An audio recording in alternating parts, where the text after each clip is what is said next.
Passamos, então, à leitura de um breve currículo da Juliana Prosérpio. Ela é formada em Design de Produto, com especialização em Inovação Social pela School of Visual Arts, nos Estados Unidos, e em Design Thinking pela D-School, do Hasso-Plattner Institute, na Alemanha. É cofundadora e diretora de design da Design Ecos, especializada em inovação social aplicada. Seu conhecimento na solução de problemas complexos através de equipes multidisciplinares. Ela possui experiência e vivência internacional em países como os Estados Unidos, Alemanha e Austrália. Vamos assistir à palestra da Juliana Prosérpio sobre inovação social, como pensar de maneira sistêmica para impactar positivamente a sociedade. Juliana. Gente, bom dia. Obrigada pelo convite. Pepe e Álvaro, estou muito feliz de estar aqui. Eu vou falar um pouco sobre inovação social, que é o nosso trabalho dentro da Design Ecos. A Design Ecos é uma consultoria e também uma escola de inovação. Nós somos um híbrido. O nosso mote, nosso propósito é o Innovation for Good, que a gente chama. Innovation for Good, que é a inovação para o bem, e inovação para valer também. Então, isso é o que a gente chama de inovação social. Quando a gente está falando da consultoria, a gente trabalha para governos, para instituições, né, e para organizações que querem gerar um impacto social. A gente transforma, né, problemas em oportunidades, fazendo com que essas soluções tenham retorno, tenham impacto e também tenham impacto positivo na sociedade, que é o que importa para nós. Como escola, a gente quer formar a nova geração de inovadores no Brasil. Nos cursos da escola, né, da Design Ecos School, a gente tem cursos de inovação social, de business design, de inovação centrada em redes e também a escola Design Thinking, que é uma abordagem centrada no ser humano para acelerar a inovação. Vou começar falando um pouco do nosso contexto, né? A gente sabe que hoje as soluções, o tamanho, a escala das soluções que a gente tem não é proporcional à escala dos problemas que existem hoje. A gente sabe que a escala dos nossos problemas são muito maiores do que o nível de solução que a gente está oferecendo. Nesse contexto, a gente sabe que o mundo, hoje, está escancarando todos os problemas, né, de maneira abundante. A gente está vendo, todo dia, todas as informações de todos os problemas que a gente tem. Mas pouco ainda é feito para solucionar eles. E a gente tem muita informação, mas a gente não está conseguindo ainda conectar tudo isso. E aí que vem a inovação social. Para nós, a inovação social, uma nova maneira de pensar, uma nova perspectiva que faz com que a gente consiga conectar todos esses conhecimentos existentes e conecte com os problemas, para a gente começar a inovar na solução desses problemas. E, nesse sentido, a inovação social é um modelo que faz com que a gente gere soluções onde não tem ninguém que tenha que perder para o outro ganhar, né? Nessa solução de inovação social, é um modelo ganha-ganha-ganha, onde todo mundo pode ganhar e ninguém precisa perder. Então, o que a gente enxerga é que esse modelo de pensamento antigo, que alguém tem que ganhar para o outro perder, está obsoleto já. Isso é uma coisa antiga. A gente pode pensar diferente, a gente pode pensar em soluções onde todo mundo ganhe. Então, vou falar um pouco sobre o contexto do que a gente está vivendo hoje no mundo, e aí vou entrar depois falando um pouco mais sobre a inovação social mesmo. É importante a gente entender o que está acontecendo no mundo para a gente conseguir saber o que a gente pode mudar para a gente começar realmente a viver no novo mundo e não viver no novo mundo pensando nas coisas do passado, né? Então, a velha economia era baseada, né, na escala produtiva, na eficiência, na disciplina, no controle, no alinhamento e na hierarquia. Todos esses princípios do velho mundo vieram da época da Revolução Industrial. São todos princípios da Revolução Industrial que estão até hoje no nosso mundo, mas eles fazem parte do velho mundo, que a gente chama. E aí a gente está passando por esse momento de transição, né? A gente está dando passo para o novo mundo, mas muitas vezes a gente acaba usando os velhos mapas para navegar nesse novo mundo. Isso que faz com que a gente não consiga solucionar mesmo os nossos reais problemas, que são tão abundantes, tão difíceis de serem resolvidos e tão complexos. Mas a gente tem um caminho aí, e esse caminho é a inovação social. E a gente começa a ver, nesse caminho da inovação social, essa emergência dessa nova economia, que a gente está chamando de economia social. O que é essa economia social? Ela é basicamente uma economia que não se baseia mais na escassez, né, num modelo de escassez, num pensamento de escassez, e sim num modelo de abundância. O que quer dizer isso? O modelo de escassez era baseado no seguinte princípio: quanto mais escasso for um produto, um serviço ou qualquer coisa, mais valor ele tinha. Então, por exemplo, antigamente, né, no modelo do velho mundo, um quadro, né, original do Van Gogh, ele tinha muito valor justamente por ser escasso, por ser único. No modelo de abundância, isso é invertido. Quanto mais abundante, quanto mais acessível, quanto mais ele for permissível para as pessoas, mais a gente vê valor nele. A gente vê que as coisas estão mudando com alguns exemplos que estão acontecendo no mundo. Então, em 2012, o Instagram, que é um aplicativo, né, de fotos que você usa no celular, foi vendido por $1 bilhão para o Facebook. Ele não tinha nenhuma receita, né? Ele era simplesmente um modelo, né, um aplicativo que você pode baixar no seu celular e você pode postar fotos com filtros, as pessoas começam a te seguir, etc. Não tinha nenhuma receita, que entrava no Instagram. Mas o Facebook viu valor por quê? Porque ele era muito abundante. Tinha muita gente que estava acessando aquilo, que tinha acesso. Então, ele tem valor justamente por isso, por ser abundante. Agora, em 2014, a gente viu essa história se repetir. O WhatsApp, que é um outro aplicativo de celular de mensagens instantâneas, foi vendido para o Facebook também por 16 bilhões. Né? O número ainda, né, foi muito maior do que no início em relação ao Instagram. Então, a gente vê que esse novo modelo de abundância já está acontecendo no mundo, já está emergindo, sim.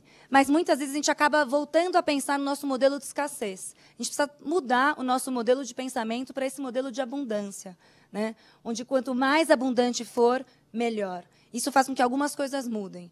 Um outro modelo que nos mostra que a gente está mudando para a economia social é que antes a gente vivia muito em hierarquia, né? Em processos, os sistemas eram muito hierárquicos. Agora a gente está começando a ver que é possível, sim, fazer organizações, instituições e sistemas até que são menos hierárquicos, são mais horizontais, que a gente chama. Dessa maneira, a gente vê que as pessoas começam a se comunicar, né, e fazer coisas de maneira mais colaborativa também.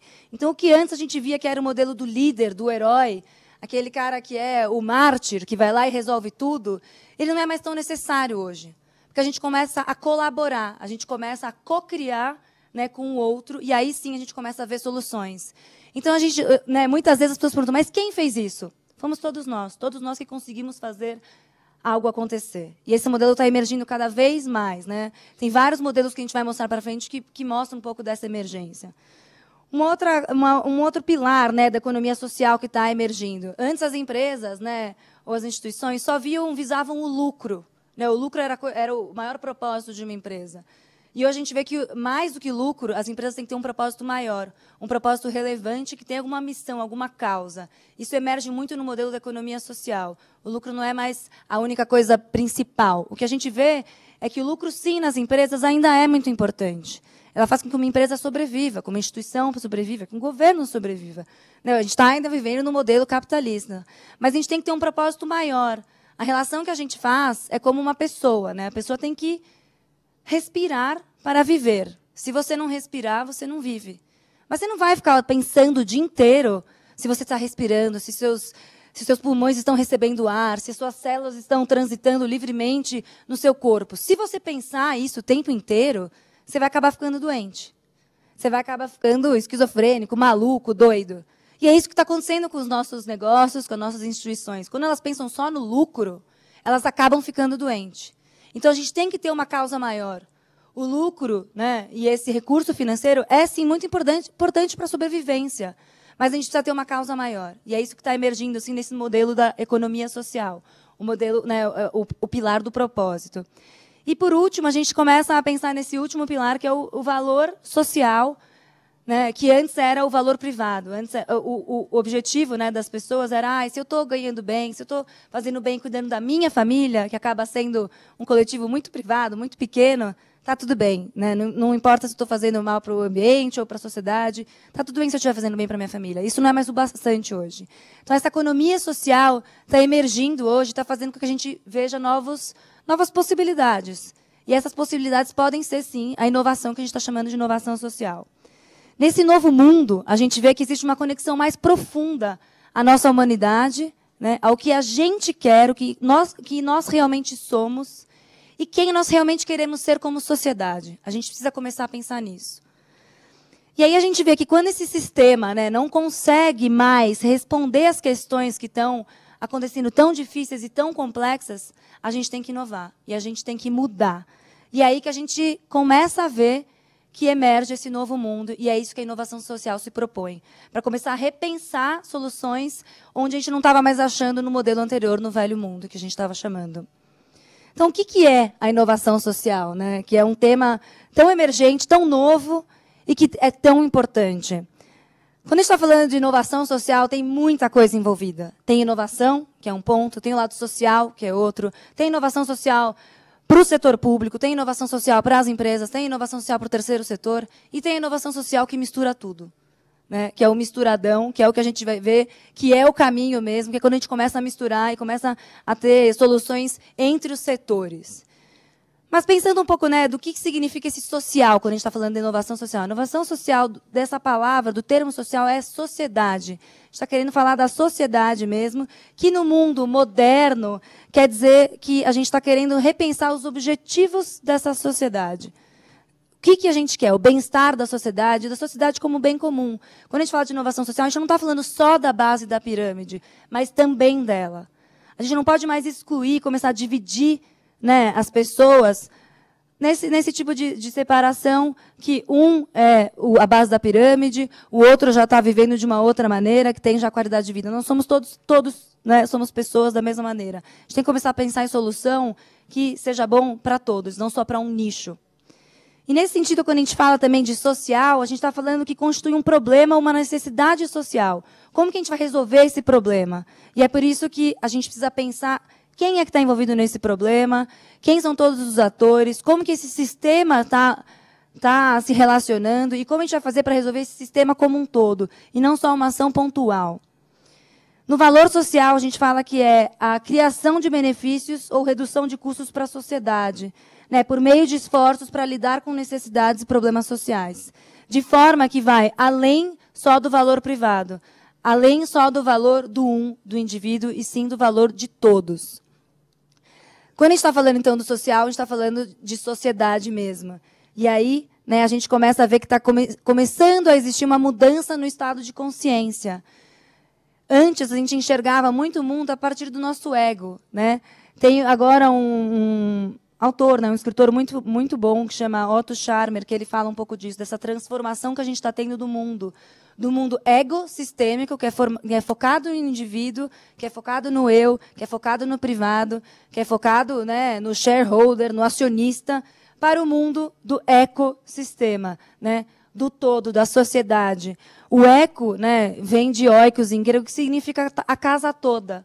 Olhar para o todo. Então, esse mundo ecossistêmico é o mundo que olha para a casa toda. E é para esse caminho que a gente está começando a navegar agora. Quando a gente está falando dessa transformação de mundo, a gente sabe que a gente está indo, né, do mundo ego, que a gente está esperando e culpando, para um mundo de corresponsabilidade. A gente está indo, né, do mundo que a gente escondia os erros para o mundo onde a gente tem um aprendizado contínuo, onde a gente erra, sim, e para inovar a gente tem que saber que a gente vai errar em alguns momentos, mas a gente aprende com esse erro e a gente dá o próximo passo. E aí sim, a gente começa a gerar impacto. Do mundo onde tem obrigação, para o mundo onde tem paixão e comprometimento. A gente está vendo isso muito nos jovens, que onde eles não veem paixão, onde eles não se comprometem, onde eles não se sentem corresponsáveis, eles não querem mais fazer parte. Eles não se conectam mais. Esse é o novo mundo que está emergindo. Do mundo, né, dos nós versus os outros versus eles, para um mundo de confiança e parceria, do todo. Do mundo de reparos rápidos para soluções de longa, né, de longa proposição, né, e sustentáveis. Esse é o mundo novo do eco, né, diferente do mundo do ego. E é então que a gente acredita que a inovação social é a evolução da inovação. A inovação surgiu, né, na era industrial como uma inovação do mundo privado. A inovação do mundo que você tem que ganhar, trazer retorno só para o privado. A inovação social é uma evolução disso, onde você traz o retorno para o todo, inclusive do privado também, por que não? Essa é a nossa proposta como inovação social. E aí aqui tem algumas definições de inovação social.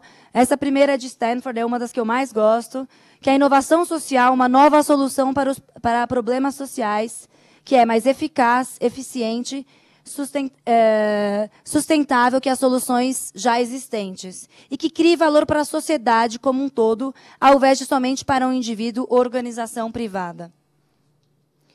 Quando a gente está falando disso, de inovação social, né, desse termo, a Stanford também diz que é uma coisa muito importante. Quando a gente está falando desse novo modelo, a gente está falando também de quebrar paradigmas, intermediar diálogos entre o setor público, entre o setor privado, entre o terceiro setor. Isso também é uma maneira de começar a olhar para o todo, como casa toda, como eco. E aí, quando a gente está falando de inovação social, surge também algumas confusões, né? Porque agora está começando a emergir vários termos, o empreendedor social, a inovação social, o negócio social. Só que elas são um pouco diferentes. Elas estão navegando no mesmo mundo, claro, que é dessa economia social, mas eles têm as suas diferenças. Então, para explicar isso, eu vou mostrar um pouco o case do Grameen Bank, que é um case, né, de microfinanciamento, do Yunus, que é um ganhador do Nobel da Paz. Para vocês entenderem, então, o Yunus, que é o empreendedor social, ele é o cara, ele é aquela pessoa que foi lá e que empreendeu, que montou um novo negócio. O Grameen Bank, que é um modelo de microfinanciamento, que depois, mais pra frente, eu vou explicar melhor, é um negócio social. E o microfinanciamento, que foi a tecnologia, é a inovação social em si. E é disso que a gente vai falar um pouco, da inovação social. Por que a gente está focando tanto na inovação social? Porque é o que a gente consegue escalar, é o que a gente consegue aprender para aplicar em novos mundos. E o empreendedor social depende do indivíduo, que é também muito importante, claro, porque ele faz parte desse sistema. Mas a gente está querendo aprender mais sobre a inovação social, que são esses modelos que pensam no todo, que pensam no eco. Tá, mas a gente está falando tanto do social, mas o que a gente vê como inovação, né? Só para a gente deixar todo mundo no mesmo pé aqui. A gente enxerga inovação como valor percebido, né? Inovação é algo que gerou valor percebido no outro, e não só em quem está fazendo. Que ele viu aquilo como algo inovador. E quando você está fazendo inovação, você pode inovar num processo, você pode inovar num serviço, você pode inovar num produto, ou no modelo de negócio, ou num sistema. A inovação pode permear todas essas fases, né? Todos esses modelos que existem no nosso mundo. Mas como a gente diferencia uma inovação comum de uma inovação social? Qual que é a diferença entre elas? Uma inovação que é verdadeiramente social, ela só é social se a balança está inclinada para o valor social, para a sociedade, em direção desse valor social. Essa que é a grande diferença. Uma inovação que está focada para gerar valores do indivíduo, só do individual, do privado, ela não é uma inovação social. A inovação social tem por objetivo, em primeiro lugar, gerar impacto positivo na sociedade. E pode, sim, também gerar valor privado nisso, mas não somente, né? E aí, quando a gente está falando de toda essa inovação social, de como que a gente pode gerar inovação social, a gente começa a esbarrar em algo que são coisas invisíveis. A gente está falando de modelos de negócios, a gente está falando de sistema, a gente está falando de mudança de cultura, mudança de padrão de comportamento. E tudo isso que a gente está falando são coisas muito intangíveis. São quase invisíveis no nosso mundo. Não é um produto, não é uma cadeira, não é uma mesa, né? São coisas quase invisíveis. E a gente chama isso do design do invisível. A gente precisa começar a se atentar nas coisas invisíveis que a gente cria. E o que a gente acredita é que tudo o que não é criado pela natureza foi o homem que criou. Tudo, absolutamente tudo. Então, desde o nosso lápis, do papel, da caneta, da cadeira, da casa, mas também das nossas escolas, nossos modelos de educação, das nossas organizações, das nossas empresas, dos nossos governos. Tudo isso foi criado pelo homem também. Ele não é uma coisa dada, não é uma lei que é fixa. E se foi criada pelo homem, ela pode ser transformada, ela pode ser repensada para que traga mais valor do coletivo, da sociedade como um todo. Então, a gente precisa pensar isso, porque às vezes a gente acha que tudo é fixo, que tudo é dado, mas não é. Então, a gente precisa começar a ter consciência de que isso foi a gente que desenhou, foi a gente que criou. E se foi a gente que criou, a gente pode também redesenhá-lo se não está fazendo a função que a gente tinha imaginado inicialmente que iria fazer. E dessa maneira, né, a gente começa a repensar a maneira como a gente criou tudo. A gente precisa fazer esse exercício. E a melhor maneira de a gente começar a querer gerar soluções mais inovadoras e ter impacto positivo é pensar no nosso pensamento, no nosso modelo mental. Esse é o primeiro passo para a gente conseguir realmente gerar impacto positivo de maneira escalável, de maneira difusa. Então, a gente enxerga hoje a inovação social como uma nova perspectiva estratégica, basicamente, para criar algo diferente que gere valor com uma mentalidade voltada para a sociedade. E aí a gente começa a ver essa emergência desse novo mundo, relembrando tudo o que a gente falou no começo dessa palestra, que é essa diferença. Esse é o novo modelo mental. Um modelo de abundância, de rede, de colaboração, de cocriação, de propósito e de valor social. São esses os nossos preceitos para a gente navegar nesse mundo eco, né? Nesse mundo que a gente vai gerar o bem para a sociedade.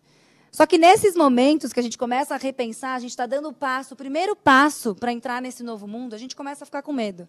É normal, porque nesse momento que a gente está entrando nesse novo mundo, tudo é novo. Os negócios não são mais do jeito que eram, os governos não são mais do jeito que eram, as instituições não são mais do jeito que eram. Elas são, todas as definições que a gente está dando agora, são definições sempre híbridas, né? Que é meio uma coisa, meio outra. Porque é algo muito novo, a gente não tem nem vocabulário para dizer isso.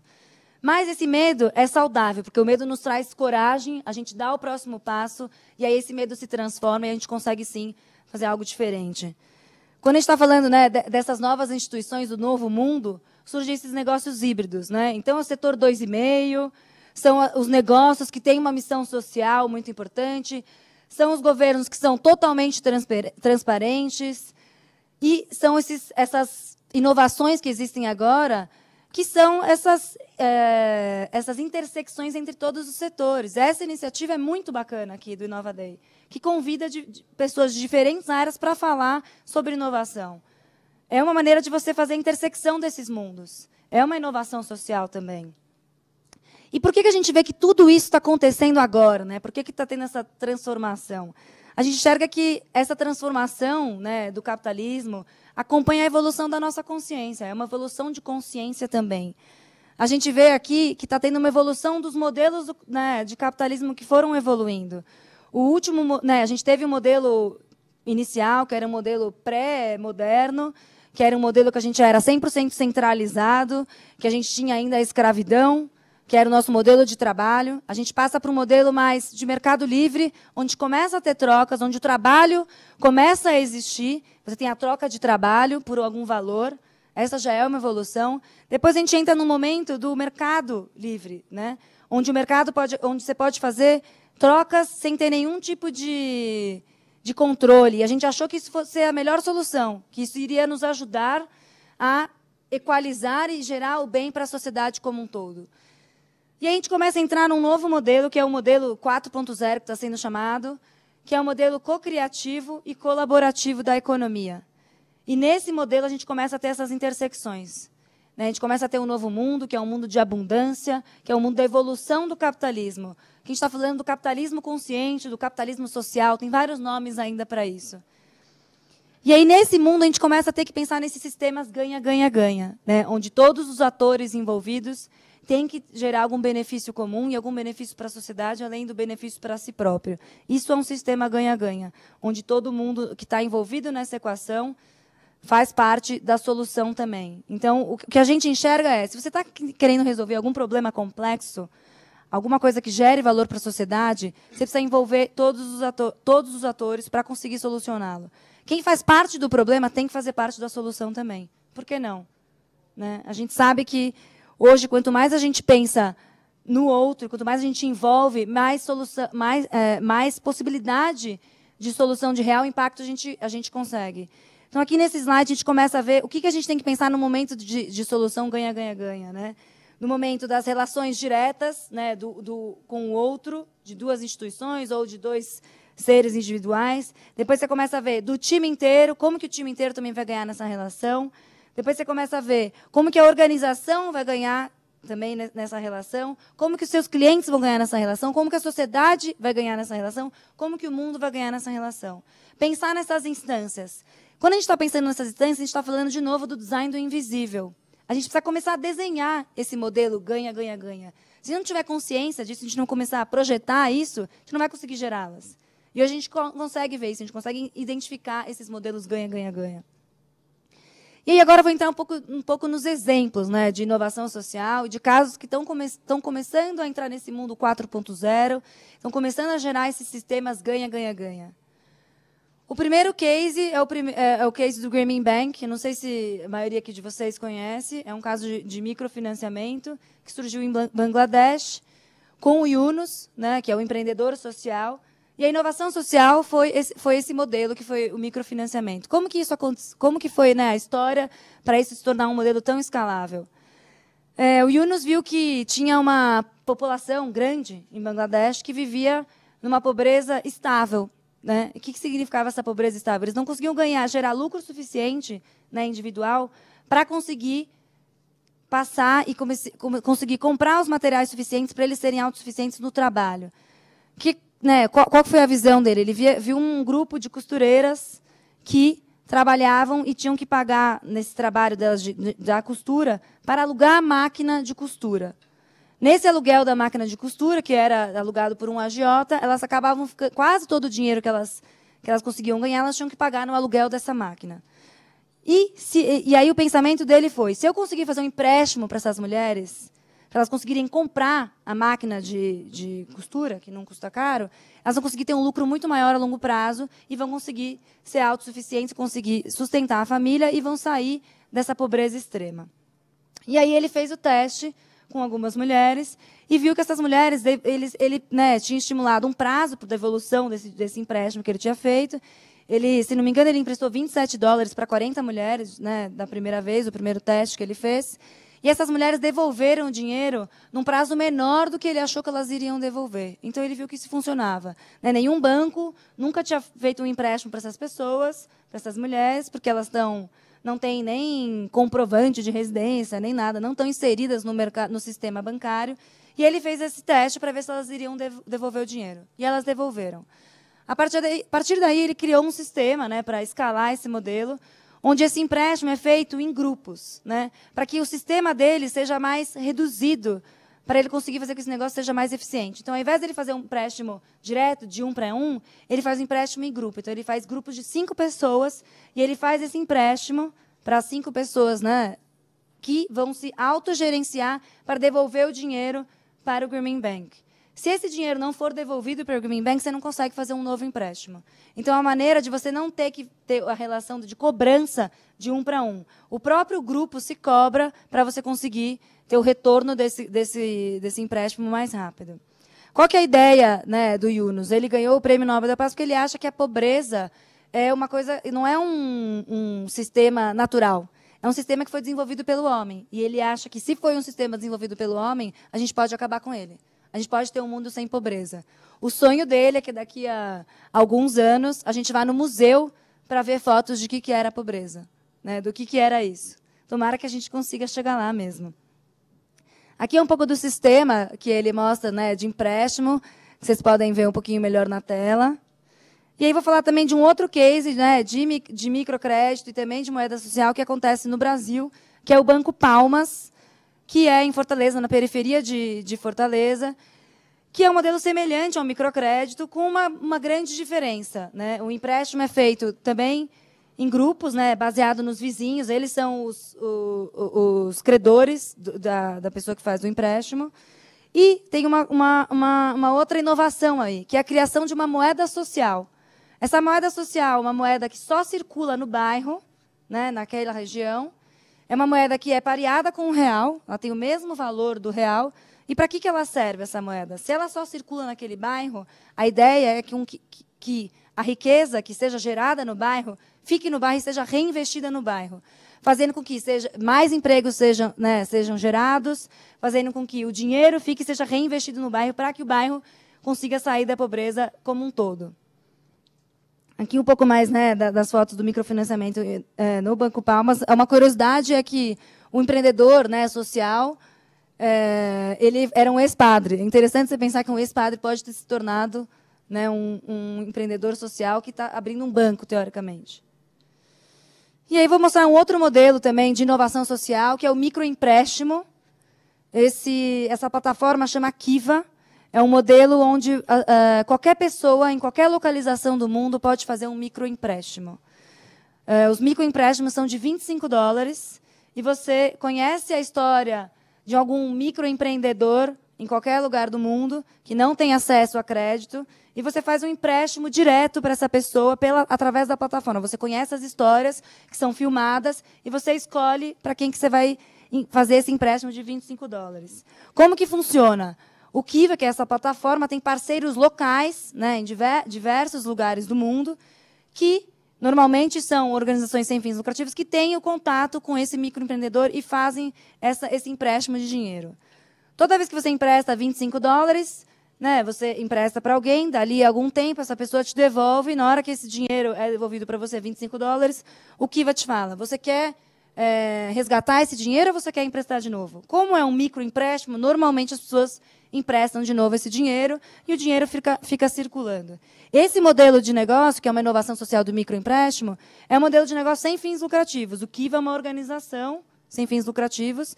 O modelo dele de negócio é baseado em doações, mas o modelo de empréstimo é um modelo intrasetores, né, que ele faz parceria com diversos setores para conseguir alcançar a ponta, que é o microempreendedor que não consegue fazer o empréstimo. Depois, se vocês quiserem ver, é legal olhar o vídeo deles, de como explica o funcionamento deles online, que é bem bacana. Um outro modelo de inovação social é o comércio justo, que aí não é nenhuma organização, nem uma empresa, é sim um movimento social, né? Ele é um movimento que acontece, que já está acontecendo no mundo inteiro, chama Fair Trade, nasceu, né, na Inglaterra, e aqui no Brasil é o comércio justo, que é baseado em preço de compra justos para o artesão, para o pequeno produtor, para o pequeno, né, empreendedor. E, nesse sentido, a ideia é que no comércio justo você também valorize boas condições de trabalho, né, e uma troca justa que valorize o empreendedor e não só o comerciante. Porque, muitas vezes, nas trocas do microempreendedor ou do artesão, e etc., quem acaba ficando com o maior valor é o comerciante, e não o artesão, que é a ponta final, que é o último, né, que acaba recebendo nessas trocas. Então, o comércio justo é baseado nisso, ele é um movimento social, que é uma inovação social também. Isso aqui é um exemplo de comércio justo, é a rede Asta, é uma rede brasileira também, que treina, né, artesãs e artesões pelo Brasil. Ela nasceu no Rio de Janeiro, e também faz com que o comércio seja justo, o preço seja justo, as condições de trabalho sejam justas, e, além disso, elas garantem a produção das artesãs, normalmente. Então, quando você entra para a rede Asta, você começa a produzir para atacado, que tem um treinamento, etc., você começa a ter uma segurança de que você vai vender X peças todo mês. Porque a rede Asta compra adiantado e depois faz o repasse da produção. Então, né, de novo, o foco dessa instituição não está no comerciante, no comércio, sim no artesão, que é a ponta. Vou falar também um pouquinho de uma outra inovação social, que é uma inovação de pensamento de modelo de consumo, que é o consumo colaborativo. Aqui a gente tem dois exemplos, né? Um deles, vocês já devem ter visto por aí, tem vários modelos, tem a bicicloteca, tem o consumo colaborativo de livros em ônibus, em táxi, em estacionamentos, em garagens.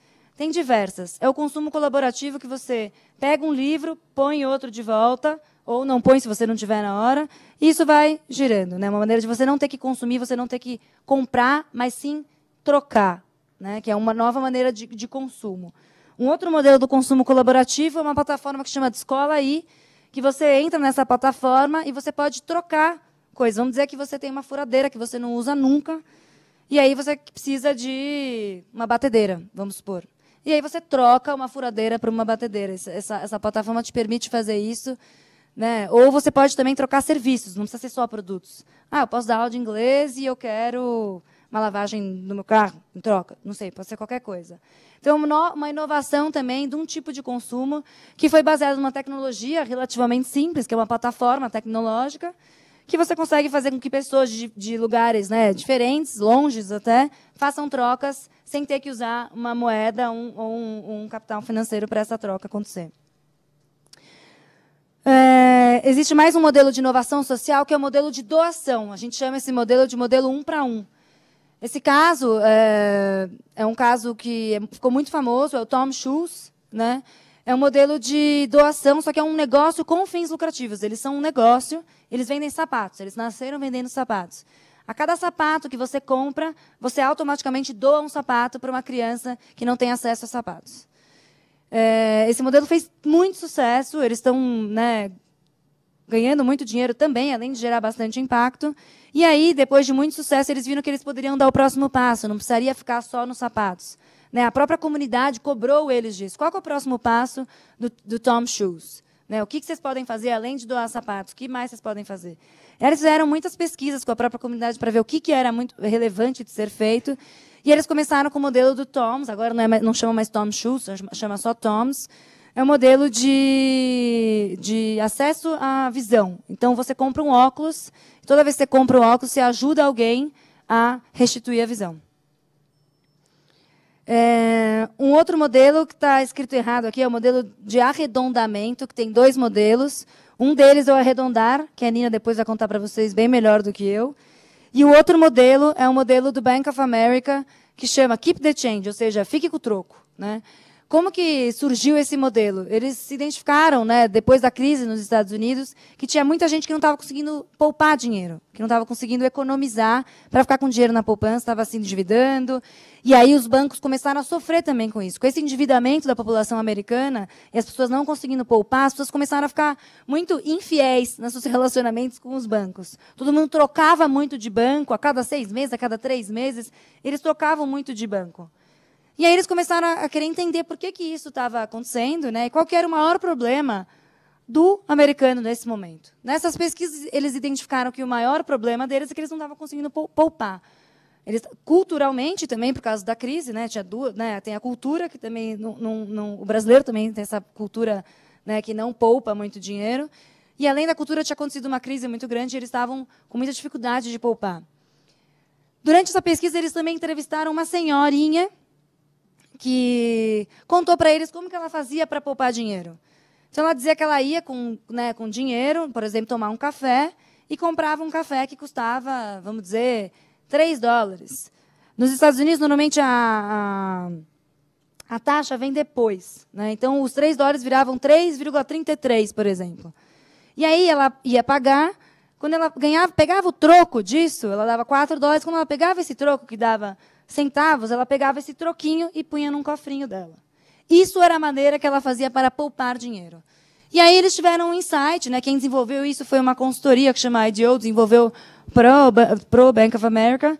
Tiveram um insight e falaram, por que a gente não faz um modelo assim para os cartões, né, do nosso banco, do Bank of America? E desenvolveram um modelo que, com esse cartão, toda vez que você faz uma compra, né, então vamos dizer que você gasta R$50,55, ele arredonda para R$51 e esses centavos vão direto para a sua conta poupança e você começa a economizar.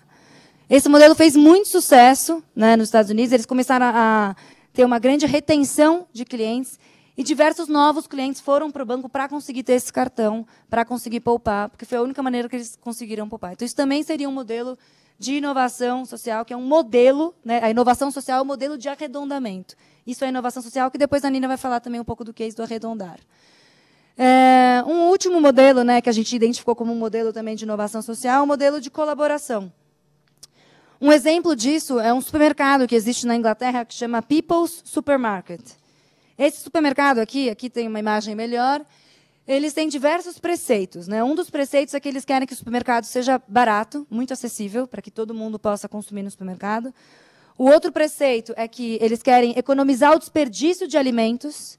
Então, o supermercado também é barato, porque eles economizam no desperdício de alimentos. Então, quando eles vão fazer a grande compra, né, no atacado, a maioria dos supermercados fala, não quero isso. Não quero esse produto, porque já está feio. Às vezes está feio só, mas o produto é de qualidade. Eles compram esse produto e aí eles conseguem vender, às vezes, por fração do valor que os outros supermercados vendem. Eles vendem por 1/3 do valor, às vezes, das frutas, dos legumes, etc. Além disso, eles têm um modelo que eles empregam pessoas que normalmente não conseguem emprego. E, por último, do modelo de colaboração, que eu acho um dos mais interessantes, para você conseguir comprar nesse supermercado, você tem que ser um membro desse supermercado. E, para você ser um membro desse supermercado, você precisa trabalhar no supermercado também. Então, você tem que doar, se não me engano, acho que são 4 ou 6 horas por semana, que você vai trabalhar nesse supermercado para fazer com que esse modelo de supermercado seja sustentável e consiga fazer com que ele seja muito barato. Nesse momento onde a própria comunidade do bairro tem que trabalhar no supermercado, acaba gerando um senso de comunidade no bairro, inclusive incluindo aqueles que não conseguiam trabalho. Então, você começa a gerar um senso de comunidade no bairro a partir do supermercado. Tem uma série chama Channel 4, Canal 4, que mostra como que foi o desafio desse empreendedor para conseguir implementar esse modelo de colaboração, que é muito interessante também. Aqui a gente está falando de diversos modelos de ganha-ganha-ganha. Isso são as inovações sociais que eu estou falando um pouco para vocês. Por que é tão importante a gente saber desses modelos e quais são os modelos de inovação social, que é o microfinanciamento, o modelo de colaboração, etc. Porque a gente pode aprender com isso. A gente pode aplicar nas nossas coisas, nos nossos problemas, no nosso dia a dia, nos nossos novos modelos de organização, do setor público, de tudo. Isso que é a inovação social. E nesses modelos de inovação social, na verdade, a gente chama de modelos de ciclo fechado. Um ciclo fechado virtuoso. O que é esse ciclo fechado virtuoso? Como é que chama? Um stakeholder X ganha. Então, por exemplo, no People Supermarket, a pessoa que é membro do supermercado, por que ele ganha? Porque, além dele começar a se relacionar com a sua comunidade, que é muito bacana, ele consegue comprar os produtos por um terço do valor. Isso é muito bom para a pessoa. Para o bairro, também é muito bom que você comece a gerar um senso de comunidade. Para o desempregado, isso também é muito bom, porque ele começa a ter um emprego. Então, é um modelo ganha-ganha-ganha, que a gente chama, onde todos os stakeholders estão envolvidos na equação, têm o benefício. E é bom para todo mundo, inclusive para o meio ambiente, porque eles estão começando a diminuir o desperdício de alimentos. E aí, então, tem alguns modelos de como a inovação social pode nascer. A partir de uma necessidade não atendida. Então, tem vários modelos de inovação social que nascem a partir de uma necessidade não atendida. O outro é a partir de um propósito muito bem definido. Então, o propósito do Grameen Bank era um propósito muito bem definido, fazer com que a gente consiga acabar com a pobreza. Isso é um propósito muito bem definido. Ou a partir de relações entre os stakeholders. Então, na hora que você começa a identificar todos os atores que estão envolvidos nesse sistema, você começa a ver que existem oportunidades ali dentro de inovação social. Ou também a partir de um modelo de escala, onde você quer escalar e difundir o seu modelo de negócio, e aí você começa a ver oportunidade também de escalar para outros mercados onde antes você não atuava. Então, você tem que fazer com que o seu modelo se torne mais acessível, e aí, por isso, ele pode também se tornar uma inovação social. Estou falando bastante de stakeholders, isso é mais para a gente entender como, normalmente, a gente, lá na Designecos, analisa. Isso foi um projeto que a gente fez para a Janssen, que é uma empresa, uma indústria farmacêutica da Johnson. E não sei se dá para ver muito bem nesse slide, mas nesse slide a gente mostra todos os stakeholders envolvidos nesse desafio que a gente estava envolvido, que era a melhoria da qualidade de vida de um paciente de um tipo de câncer terminal. E nesse mapa também, não sei se dá para enxergar, mas a gente começa a mostrar no mapa quem é que está envolvido e em cada momento desse trajeto do paciente com esse tipo de câncer. Então, antes dele descobrir o câncer, quem é que está com ele? No momento da descoberta que ele tem essa doença, quem é que está envolvido? Ou quem não está envolvido e deveria estar para melhorar a qualidade de vida dele? No momento da escolha de tratamento, porque é uma doença que depende de diversos fatores para você escolher o tratamento para isso. Durante o tratamento, quem está com ele? Na hora que ele entra em remissão. Então, é uma maneira de a gente começar a analisar como que a gente pode melhorar esse sistema para gerar impacto no paciente mesmo. E também para todos os outros stakeholders, os médicos, os enfermeiros, o plano de saúde, o próprio sistema público de saúde e etc. E aí, para finalizar, então, a gente fez um resumo dos diferentes modelos de negócio, que é o modelo 1 para 1, que é aquele modelo do Tom Schultz que a gente mostrou, o modelo de arredondamento, o modelo de acesso, o modelo colaborativo e o modelo compartilhado. E aí, para finalizar, eu só queria deixar essa reflexão, que quando um paradigma da economia não é mais capaz de prover as respostas úteis aos maiores desafios do período, a sociedade entra em uma era de transição, que mais cedo ou mais tarde troca a lógica e o sistema operacional existente por outro melhor. Nesse sentido, né, o que muda, o que faz essa que nos puxa para fazer essa transformação? A gente vê que existe dois né, empurrões ou duas coisas que nos puxam para fazer isso.